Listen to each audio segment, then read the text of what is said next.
If you're a writer who's in need of a little inspiration, or a reader who's just curious about the writing process, then here's a place for you.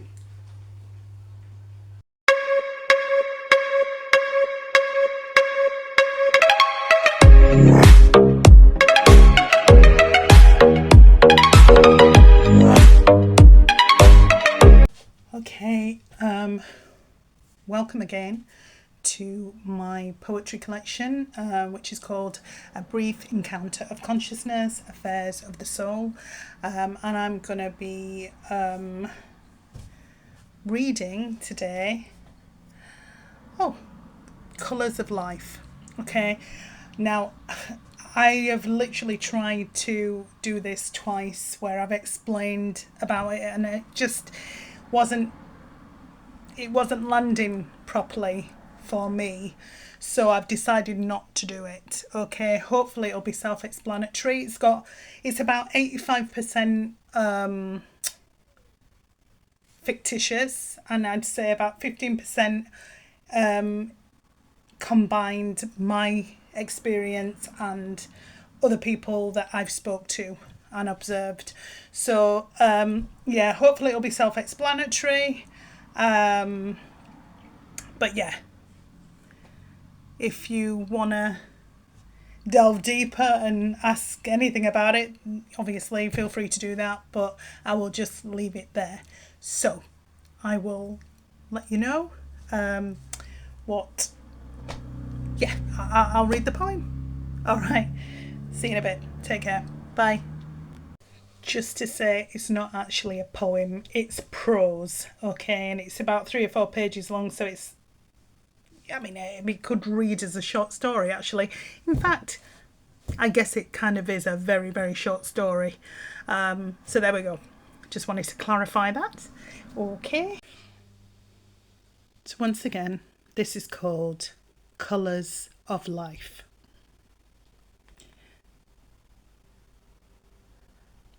A little girl the colour of bottle green had grown up around a society of peoples bearing the colour red.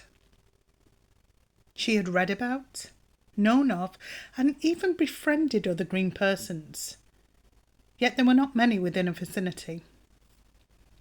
She had noticed on observation that the green people's hair grew up and out, and the red people's downwards. The little girl in the little town, which to her was like the universe, had been brought up to believe that important and valuable history was to do with only red people, and that green persons were the insignificant dots that were stabilizers for each of the red man's dreams. In her small vicinity, the little girl had already been programmed with the theory that her green beauty was not in fact beauty, as the only true beauty that existed was the colour red. These lies were told with such conviction that the little girl eventually began to believe them too, and seemed to shine with a light less illuminated, almost burnt out. The green and red males seemed also to believe this truth, which was evident in their actions. The years passed, and the little girl turned into a young woman who had never felt the tender loving touch of a young man, green or red. Contrary to the young woman's belief about her external appearance, she shined with a beauty unknown to many, yet was deeply felt when in her presence. She studied to attain her dreams and tried to quiet the longing in her heart for love. A young red male sat pondering one day on an event from long ago. He had been sitting in a park reading and had observed a sight and sound delightful to his heart. The young girl was singing a sweet, sad song, on soft beds of green. It was a song of love never found. It was a song questioning why we were not all entitled to feeling the simple joys of another being's tenderness.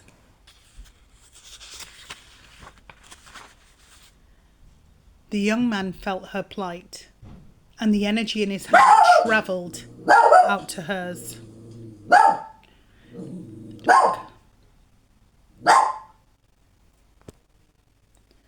The moment these energies bonded, she turned her head instinctively in his direction, not knowing why on a conscious level. Their eyes met across the grassy floor, and mild wind that separated them. Things were never the same for them again, for either of them again. One evening, years from the day of their union, the couple, filled with a love for each other that no force could match, went out for the evening.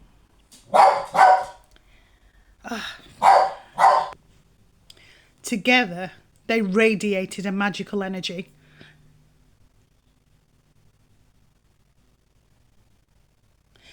Of love, intrigue, admiration, honesty, and kindness.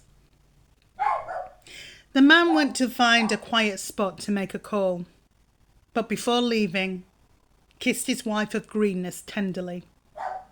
And in that kiss, she knew he would soon return. Almost moments after the red man had left, a handsome green man strode through the door and sat on a stool next to the woman of green. After ordering his drink, he began to make conversation.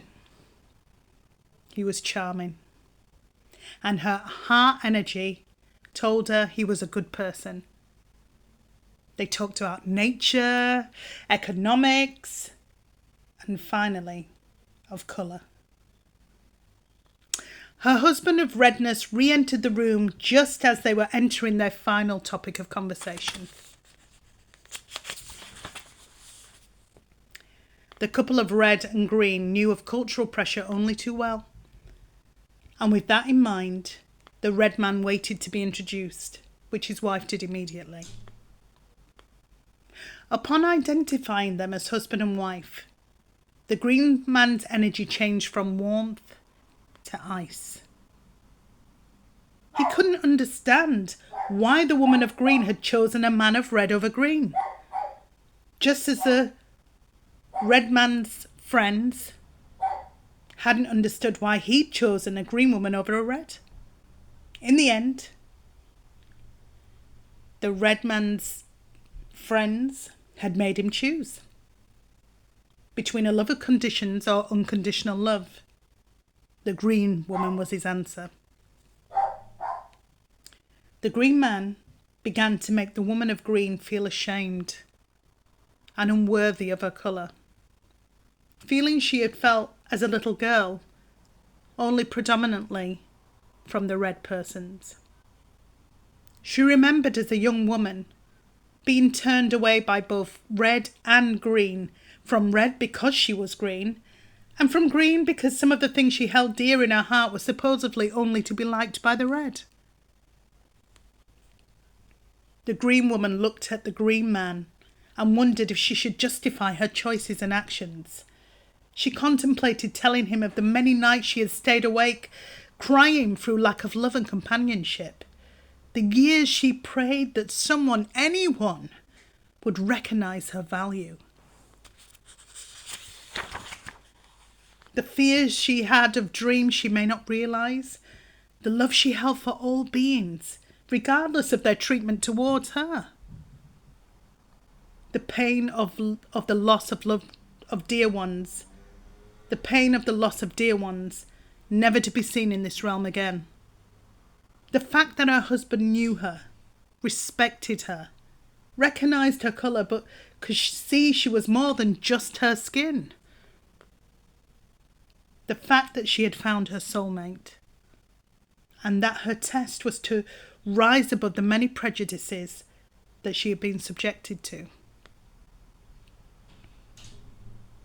She wondered whether she should justify this and more, then realised that the only person she had to answer to was herself. She kissed her lover tenderly on the cheek, rose from her stool, and reached out her hand to the man of green, who hesitantly offered his own. "Don't feel bitterness towards me," she said tenderly. "Be happy. I've found love. Be happy, and you will too."